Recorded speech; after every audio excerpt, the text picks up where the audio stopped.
আসসালামু আলাইকুম স্যার। ওয়ালাইকুম আসসালাম। আপনি হঠাৎ কেমন? বললাম না এত কি লাগবে।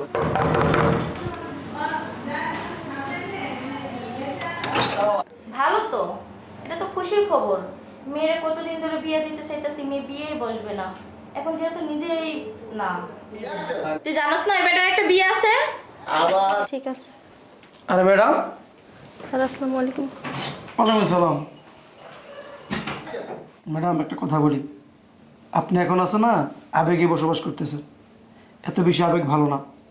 যখন যখন আবেগ কাইটে যাব, আবার কথাটা যখন আবেগ কাইটে যাব তখন বুঝবেন বাস্তব কত মধুর।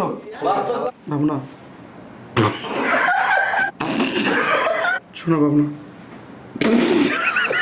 ভাবনা তুমি ক্ষমা করে দিও। আসলে তোমার মনটা অনেক বড়। কোন ছেলে কই? ছেলে ভাবনা